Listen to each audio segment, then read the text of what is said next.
This woman is quite intriguing. She is highly intelligent and confident, almost on par with myself, and her acting skills are impressive. It makes me wonder what lies beneath that careful guard of hers. Perhaps I should keep her close. For now. I say, slowing my pace to a leisurely step. You'll stay with me. I am renting an apartment near the university. It's small, but it will do. One room, yes, but that shouldn't be an issue. All right. Sonoria's acceptance takes me by surprise.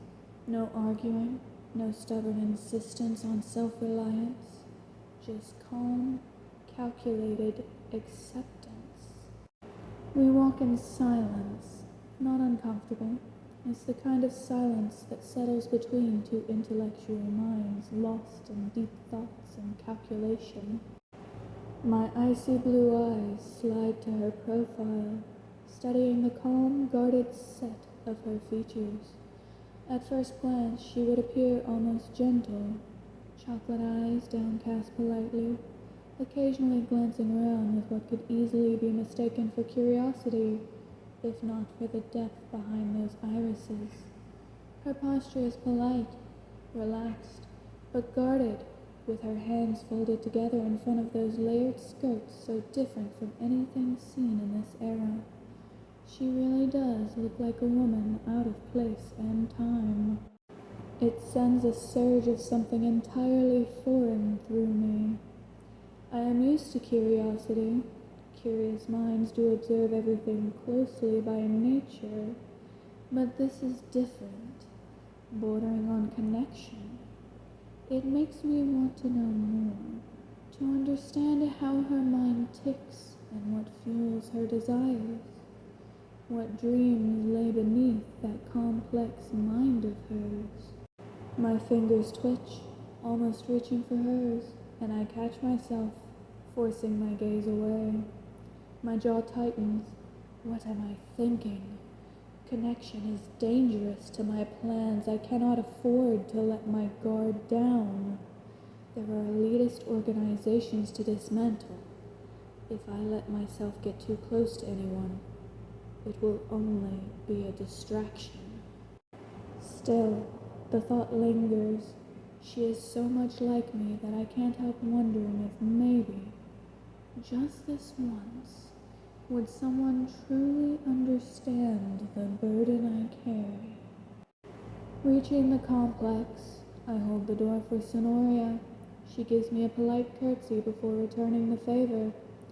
Her habits are oddly courteous, beyond what others would consider normal. Still, I appreciate the courtesy. Leading her up a few flights of stairs, we stop at my door. Once inside, Sonoria's chocolate eyes scan the room. It's small, a singular room with a bed to one side across from a wooden desk, a shelf beside the window, large enough for one person. Before I have time to make any suggestions, Sonoria is already speaking up as she removes her velvet heels. I can sleep on the floor, she tells me, matter-of-factly, placing her heels by the desk with her purse. Simple, practical, no complaints. It causes a flare of something I can't name. Protectiveness? Admiration? No, this is more complex. Nonsense. I shake my head, unbuttoning my suit jacket with methodical hands. You are a lady. You should have the comfort of a bed. She raises an eyebrow at me, a look that almost brings a smirk to my face, though I school it quickly. So, she is stubborn after all. Very well then. I concede before making a suggestion as I drape my coat over the wooden chair by the desk. How about we take turns then? You take the bed tonight and I'll sleep there tomorrow. Does that sound fair enough, Miss Nighthope? Sonoria let out a quiet exhale. She almost seemed amused, or maybe fond. Odd. Maybe she wasn't as detached as she seemed. I suppose that is fair, she conceded, with a dip of her head.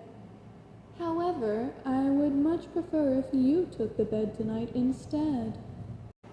Her response almost makes me laugh, courteous and stubborn to a fault, but only toward me for some reason.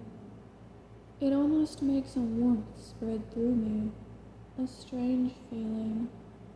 I sigh in near amusement, shaking my head.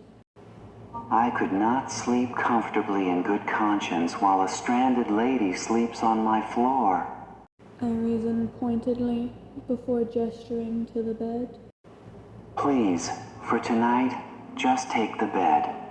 Sonoria sighed in resignation before relenting as she took a seat on the edge of the bed. You are just as stubborn as I am, it seems. Was she teasing? My stubbornness is born of calculation, however, rather than courtesy. I observe her for a moment. Sonoria seems to be considering something quietly before her gaze flicks over to my face, studying as if weighing something in her mind. I can't explain why, but it makes my pulse spike. It is almost thrilling to be studied by someone as calculating as myself.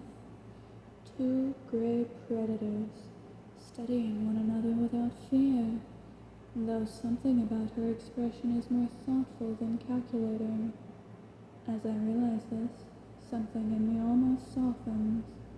Almost, but not quite. What's on your mind, Miss Nighthope?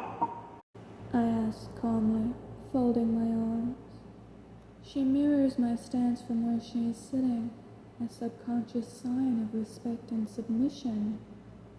She holds me in high regard. Interesting. Why don't we share the bed? Sonoria suggested calmly. The thought causes me to still. I hadn't expected that suggestion. Wouldn't that be improper? I debate, testing whether she conforms to certain societal beliefs. Hardly. Sonoria huffed a laugh before explaining, her tone almost fond. I trust that you have no intentions towards me beyond camaraderie, and I respect your boundaries. Simply put, it is simply for the sake of both our comforts, rather than for any reason of intimacy.